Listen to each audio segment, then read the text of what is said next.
నెలకి 50,000 నుండి 60,000 ఆదాయం రన్ టైలర్ యాప్లో ఆర్డర్ కంప్లీట్ చేసి పేమెంట్ పొందండి. కానీ బీనా మేడం ఎలా మార్చారు?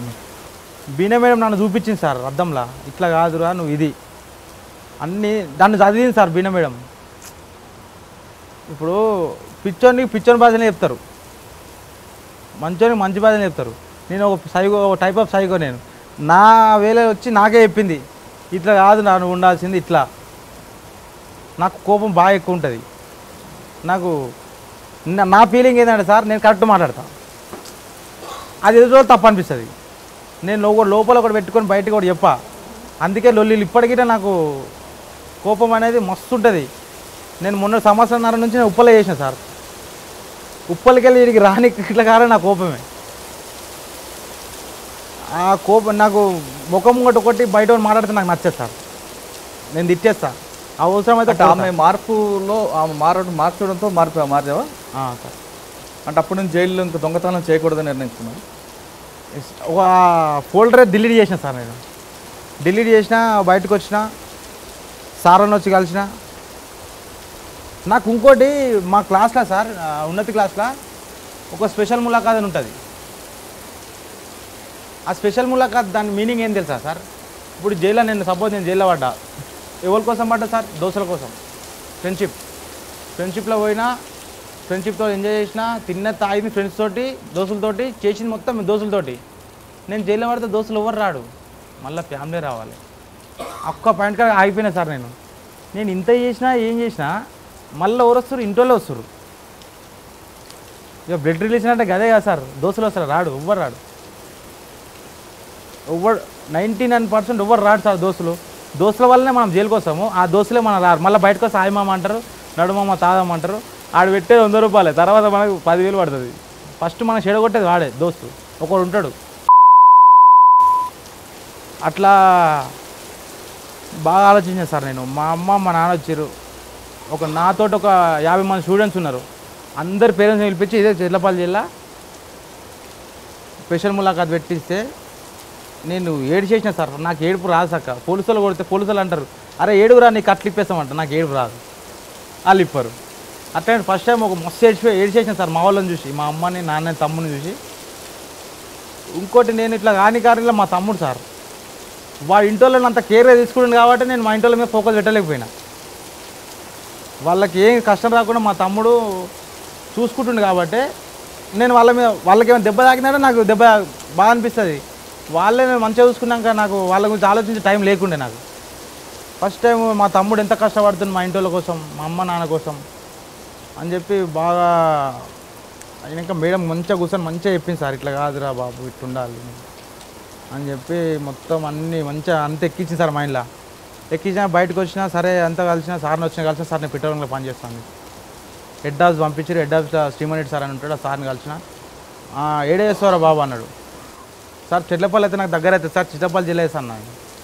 చెట్లపల్లి మంది ఎక్కువ ఉన్నారా, ఉప్పలు అయ్యాయి అంటే మనం ఏం చెప్పలేక లేదు కదా సార్. మనం అడుక్కుంటున్నాం, జాబ్ అడుక్కుంటున్నాం, మనకు ఇప్పుడు సెక్యూరిటీ కావాలి అని చెప్పి నేను సరే అని చెప్పి ఓకే అన్నా సార్. పోయినా జాబ్లో జాయిన్ అయినా.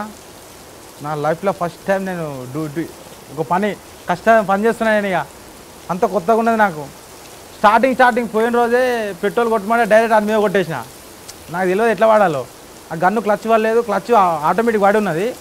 ఆయన దక్కని తీసుకుని ఆయన ముఖం మీద కొట్టేసిన పెట్రోల్ అంతా. అన్న కంట్లో పడ్డది, ముత్తుకుంటుండు. అన్న నీ దండం పెడతా అన్న, ఫస్ట్ టైం డ్యూటీకి ఎక్కిన నేను అంటే ఏమనలేదు సార్ ఆయన. సరే బాబు జర చూసుకో అన్నాడు. ఇక ఒక 2 నెలలే జీతం నా అటే పోయింది సార్. పెట్రోల్ మళ్ళీ డీజిల్ కొట్టుడు, డీజిల్ మళ్ళీ పెట్రోల్ కొట్టుడు. మళ్ళీ ఒక మైండ్ సెట్ చక్కగా లేక పైసలు మర్చిపోడు. ఉప్పల్లో ఏంటంటే చిల్లర గిరాకు బాగుంటుంది. 200, 100, 100, 200, 100, 200 అని చెప్పేవరకల్లా పైసలు మర్చిపోతే అది వెళ్ళిపోతాడు. అట్లా డైలీ 600, 700 షార్టు. అట్లా నా జీతం మొత్తం అటే పోవు. తర్వాత ఒక 6-7 నెలల తర్వాత నాన్నకు బాగా లేకుండే సార్. నాన్నకు క్యాన్సర్ వచ్చింది, మొత్తం అంతా గడ్డ వచ్చేసింది. ఆయన టెన్షన్లో పడిపోయినా నేను. అట్లా పైసలు పోయినాయి. అప్పుడు అదే మూమెంట్ నన్ను పోలీసులు పట్టుకొని వచ్చారు. మా సారు, మా జనరెడ్డి సార్కి ఫోన్ చేస్తే, మా సంపత్ సార్కి ఫోన్ చేస్తే మా సుమన్ సార్ని పంపిండు. ఆయన ఇక మొత్తం మహేష్ బాబు లెక్కకి వచ్చి నన్ను సేవ్ చేసిండు సార్. దేవుని లెక్క వచ్చి సేవ్ చేసి, లేకపోతే నన్ను పట్టుకోతారు 10 మంది వాళ్ళు. ఏ పోలీస్ స్టేషన్ అది? వాళ్ళు మేడిపల్లి అంటారు, వాళ్ళు ఎవరో తెలియదు సార్. క్రైమ్ వాళ్ళు పేరు చెప్పారు, పలానా పోలీస్ స్టేషన్ అని చెప్పారు. ఇక ఆ సారు వచ్చి డైరెక్ట్ వచ్చి పట్టుకున్నాను నన్ను. మీరు తీసుకోవడానికి లేదు, ఆయన మా దగ్గర పని చేసుకుంటుండు. ఆ 10 మంది ఒక్క దిక్కున్నాడు, నేను ఒక్కడినే మా సార్ నా ముంగట మొత్తం రౌండప్ చేసి పట్టుకుంటారు. నాకు కోపం వస్తుంది, నేను ఏం చేయలేను, నన్ను ఎందుకు పట్టుకుంటారు అని. మా సుమన్ సార్ ఏమన్నాడు, అరే వద్దురా నేను మాట్లాడుతున్నా అని చెప్పి మాట్లాడి వాళ్ళని పంపించేసింది సార్. నాకు గంత ఎవరు వస్తారు సార్, ఎవరు వచ్చి మాట్లాడు సార్, పట్టుకోనికి వస్తే ఎవ్వరు రారు. కానీ నాకు ఇంత సపోర్ట్ వచ్చింది, నేను ఏమనుకోవాలి సార్. ఇక నేను ఒక దొంగని మారిపోతున్నాను, నేను మారితే వాళ్ళకి ఏమైనా వస్తాయా సార్? ఇప్పుడు బీనా మేడం ఎవరో నాకు తెలియదు, నన్ను మార్చడానికి ఆమె అంతా చూస్తుంది. ఇప్పుడు సార్ వాళ్ళు నాకు ఇంత సపోర్ట్ చేస్తారు సార్. నాకు ఇప్పుడు పైసలు లేవు సార్, 200 అంటే తీసుకోరా అని సార్. ఎందుకని అడగరు, తీసుకోరా. వచ్చిన నువ్వు బయట ఉండకురా, పంపులే ఉండు అన్నారు. పంపులో ఒక రూమ్ ఇచ్చిర్రు నాకు. పంపులను డ్యూటీ చేసుకుని ఇంటి అంటే పంపు. నాకు బయట ఏం పని ఉంటుంది సార్? ఏముండదు, నేను ఒక్కనే ఉంటా, అమ్మ నాన్న ఊళ్ళోనే ఉంటారు. ఏ పైసా ఏమున్నా నేను పంపులనే తినుడు, పంపులనే వండుడు. అట్లా 3 నెలలు ఉన్నా. తర్వాత బయటకు వచ్చేసాను నేను. ఇక బయటకు వచ్చేసినాక అమ్మ ఇట్లుండి మా మేనమరదలు అయితే సార్, ఆమెను చూసి పెళ్లి చేసుకుంటావారా అన్నారు. అదే మనకి లవ్లు గివ్లు అయితే ఏం లేవు ఫస్ట్ నుంచి. సరే మీ ఇష్టం చేసుకోమంటే చేసుకుంటా అన్న. ఫస్ట్ నా గురించి చెప్పురు వాళ్ళకి అని చెప్పిన. అలా తెలుసు చేసుకుంటా అన్నది, నేను మాట్లాడతా అని చెప్పిన. నేను ఇది సంగతి మారిపోయిన, ఇప్పుడు మంచిగా పెట్టడం పని చేసుకుంటా అంటే చేసుకో, నేను బలవంతం ఏం లేదు. మళ్ళీ తర్వాత నా గొంతు కోసినావు అని చెప్పి మీ అమ్మ అనొద్దు, నా బిడ్డ జీవితం ఖరాబ్ చేసాడని అనొద్దు, ఆ పేరు నాకు వద్దు. ఇప్పుడే చెప్పానంటే చేసుకుంటా అన్నారు. సరే అని చెప్పిన. సార్ని వచ్చిన, మా సార్ పెళ్లి చేసుకుంటున్నా సార్, నాకు అడ్వాన్స్ కావాలి సార్ అంటే 10,000 అడ్వాన్స్ ఇచ్చారు. పెళ్ళి ఏం పెద్ద ఏం లేదు సార్, చిన్న గుడిలో తీసుకొని ఒక 60-70 వేలు ఖర్చు వచ్చింది. పెళ్లి చేసుకున్నాక అప్పటికి నాన్నకి బాగా సీరియస్ అయిపోయింది సార్. ఆయన కోసమే చేసుకున్నాను నేను. మా నాన్నకి నాకు అర్థమైపోతుంది లోపల, నాకు గుర్తుంది ఇక మా నాన్న ఇక అయిపోయింది మా నాన్న పని. ఎంత గడ్డ వచ్చే క్యాన్సర్ గడ్డ సార్, బాగా చిన్నప్పటి నుంచి. ఆయన అప్పటి వాళ్ళు ఎట్లుంటే సార్, చుట్ట బాగా తాగుతుండే స్మోకు. నేను ఒక 5-6 డబ్బాలు తాగుతుండే సార్ సిగరెట్లు. ఎవరో సిగరెట్ డబ్బా మీద చూసి కాదు సార్, సొంతంగా నన్ను అన్నం అయ్యేది చూసే నేను బాగా బంద్ చేయలేదు సార్. ఇంకా బంద్ చేస్తున్నా. 6-7 డబ్బాలు సిగరెట్లు కాల్చేది, 60-70 సిగరెట్లు కాల్చేది. ఇప్పుడు 3-4 సిగరెట్లు తాగుతున్నా. మీ నాన్నగారు లాస్ట్ స్టేజ్లో దగ్గర ఉన్నావా? ఉన్నా సార్, నా చేతుల్లో పోయిండు. ఇక ఒక 2 రోజులు అయితే జనవరి 31 ఈ సంవత్సరమే సార్. జనవరి 31కి ఫోన్ చేసి బాగా ఏడ్చిండు, నేను చచ్చిపోతా కానీ రావా, డ్యూటీలో ఉన్నా నేను అంటే. అప్పటికి పెళ్ళి అయిపోయింది సార్. మా వైఫ్కి నాతోనే ఉంటుంది. ఇక నాకు మంచిగా అనిపించలేదు. సార్ చెప్పిన, సార్ మా నాన్న బాగాలేడు, ఊరికి వెళ్తున్నా సార్, ఒక 2 రోజులు లీవ్ కావాలంటే పోరా బాబు అన్నాడు. పిటిషన్ రాసి ఇచ్చిన. ఊరికి పోయినా తెల్లారి సీరియస్ అయ్యింది సార్. ఇక నన్ను చూడంగానే సీరియస్ అయ్యిండు. బాగా ఆయాసం వచ్చుకుంటా, ఎంత బ్లడ్ బ్లీడింగ్ ఆడుతుండే. ఇక హాస్పిటల్ తీసుకోమని హాస్పిటల్ గజ్వెల్ దగ్గర సర్కార్ దాకా తీసుకుపోయినా. మా 2 సూదులు ఇచ్చిండు. అప్పటికే గిరినాటక ఊర్లో జాగమ్మినా సార్, అర్ధ ఎకరం జాగమ్మినాం మా నాన్న ట్రీట్మెంట్ కోసం. 6-7 లక్షలు ఖర్చు అయినాయి మంచిగానే. కానీ ఇక బత్తడు అనుకున్నాం సార్. అది ఇంత గడ్డని తక్కువ సగం తగ్గినాక అయిపోయింది సార్. ఇక నా చేతుల్లో నేను ఎత్తుకొని వచ్చిన, ఇట్లా మంచమే వండుకోబెట్టిన. అన్నే కూర్చున్నా నేను ఇట్లా పొద్దున్న 6 గంటలకు సార్. హాస్పిటల్ ఎత్తుకొచ్చాడు కూర్చోబెట్టిన. కథం ఇట్లా కన్ను మూసుకుంది. మా అమ్మ వచ్చి లేస్తలేడు ఇక 40%. ఇక అది నాకు జీవితంలో పెద్ద దెబ్బ సార్. ఇక నేను ఎవరినైతే చూసి పెరిగినో ఆయనే లేడనే నాకు మొత్తం బ్లైండ్ అయిపోయింది సార్. ఇక నాన్న అయిపోయిండు మొత్తం. ఇక అంతా ఇక ఇన్ని రోజులు అంటే బాధ్యత లేకుండా పెరిగినా నేను. తమ్ముడు ఉండే, ఇప్పుడు ఎన్ని రోజులు అని తమ్ముడు చూస్తాడు సార్. ఇప్పుడు నేను మంచిగా ఉన్న పని చేసుకుంటాను, నెలకు 10,000 జీతం వస్తుంది నాకు. ఇక నా ఖర్చులకే నేనే అంటే ఇక వాళ్ళని చూసుకునేవాళ్ళు సార్. ఇక బాగా తగ్గించుకునే. ఇక ఏం అట్లా అయిపోయింది సార్. బాలింగం చిన్నతనాల దొంగతనం చేస్తున్న బాలింగంకి, దొంగతనాలు చేస్తున్నప్పుడు ఇంటికి పోలీసులు రావడం, పోలీసులు చూస్తే పారిపోయే బాలింగానికి మారిన తర్వాత ఎలాగుంది సార్?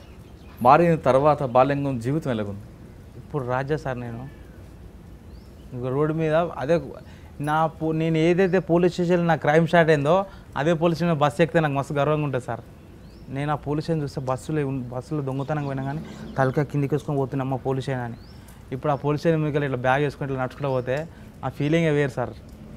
నాకు కోరిక ఉండే సార్, మా ఊర్లో నేను అడుగు పెడితే ఎవడో ఒకరు ఫోన్ చేసి చెప్తున్నా ఇన్ఫార్మర్లు, సార్ బాలింగం వచ్చింది సార్, బాలింగం వచ్చింది సార్. ఈ పోలీసులు ఏం చేస్తారు, ఆయనకు 2,000 ఇచ్చి పెడతారు.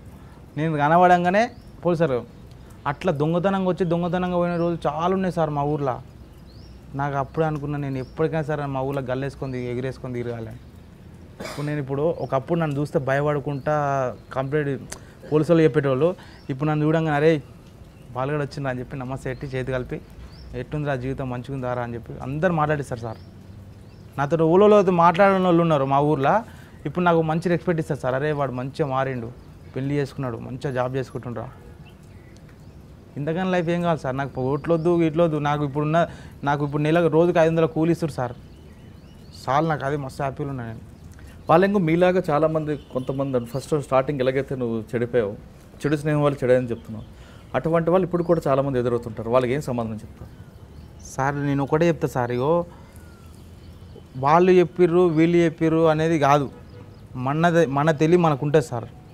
మనము ఇప్పుడు అన్నం వండుతున్నామంటే అన్నం బదులు కూర వండుకోవాలి, కలుపుకొని తినాలని ఒక తీరు ఉన్నది సార్. మనం ఇప్పుడు క్రైమ్లోకి తెలియక వచ్చినాం, కానీ రాని క్రైమ్లోకి ఒకటే ఉండదు సార్. వచ్చుడు అనేది బాగా కష్టం. నాకు 11 సంవత్సరాలు పట్టింది. పోయిన ఎట్లా వెళ్ళిపోయిన దోస్తులతోటి అది ఊపి సార్. అది ఒక్కసారి ఫేమస్ అయినాం అనుకో, తెలుగు వచ్చి పట్టుకోతారు. మన దగ్గర ఏముండదు, దెబ్బ పడుతుంది సార్. మొత్తం ఇప్పుడు ఎట్లా అంటే రాకి చేపని ఇట్లా పొట్టు తీస్తారు చూసినా, అట్లా రాకుతారు దెబ్బలు. ఇప్పుడు నాకు సార్, నేను ఇప్పటికీ మా సార్ని ఎంక్వైరీ అయ్యారు మీరు, డైలీ అసిక్లోఫినాకు గోళీలు రోజు 2 గోళీలు వేసుకుంటా సార్. నేను నాకు వేసుకోకపోతే ఈ సైడ్ మొత్తం నాకు అంతా గుంజుతుంది సార్. 12 గంటలకు ఒకటి వేసుకోవాలి. ఇప్పుడు షేక్ అవుతుంది గోల్ వేసుకోవాలి. నేను నా పరిస్థితి అది. పోలీస్ దెబ్బలు ఇప్పుడు 30-40 సంవత్సరాలు లేస్తే అంటారు కదా, ఇప్పుడే లేస్తున్నాయి సార్. అన్ని దెబ్బలు తిన్నా నేను. దెబ్బలు తిన్నా కానీ సార్ నేను పట్టుకోకపోతే అమ్మ కొడుతురు తిరాబాయి అమ్మ ఆపేంది చెప్పినా అయిపోయింది అనుకుంటాం. కానీ ఆ దెబ్బలు ఇప్పుడు ఏర్పడుతున్నాయి సార్. ఒక కాలు చక్క పనిచేయదు నాది, ఈ చెయ్యి మెడలు మొత్తం నరాలన్నీ గుంసాయి. పోలీసు వాళ్ళ దెబ్బలే సార్ అవన్నీ. నేను ఏమో అనుకుంటా కానీ కరెక్ట్ ఉప్పల్లో పని ఎక్కువ ఉంటుంది సార్. కరెక్ట్ 1-2 గంటలు గిరాక్ మీద పడ్డది అనుకో, నాకు మైండ్ పనిచేయదు. ఇక అంతా గుంజుకుంటా కోపం పెరుగుతుంటుంది. ఇక కస్టమర్ల మీకు రేస్ అవుతుంటా నేను. ఇక ఆడు కరెక్టే ఉందనే అంటాడు, నాకు 200 అయిన వాడి 200 కొట్టినాక ఉందా అని అంటాడు. తప్పడా నా దగ్గర నాకు తెలియకుండా నేను మళ్ళీ వాని మీద రివర్స్ అవుతా, నువ్వు 200 అని చెప్పి 100 అంటున్నావు ఏందిరా అని. అట్లా కన్ఫ్యూజ్ అయిపోతుంది సార్. ఆ నొప్పికి ఏం చేయాలో అర్థం కాదు, మైండ్ పనిచేయదు. ఇక మళ్ళీ చేసే పక్కకు పోయి టాబ్లెట్ వేసుకొని 2 నిమిషాలు కూర్చుంటే అప్పుడు మైండ్ రిలీఫ్ అవుతుంది. అప్పుడు ఆలోచిస్తే తప్పు నాదే ఉంటుంది. అంత ఇబ్బంది ఇప్పుడు అవుతుంది సార్. నాకు మంచిగానే బతున్నా, అంత మంచిగా ఉన్నది, కానీ ఆ దెబ్బలు అనేవి ఉన్నాయి సార్. ఇప్పుడు పూరగాళ్ళకి చెప్తే ఏమనిపిస్తుంది అయితే సార్, అమ్మ ఈడేంద్ర సోది చెప్తుండు మనకు తెలియదా అనుకుంటారు చాలామంది.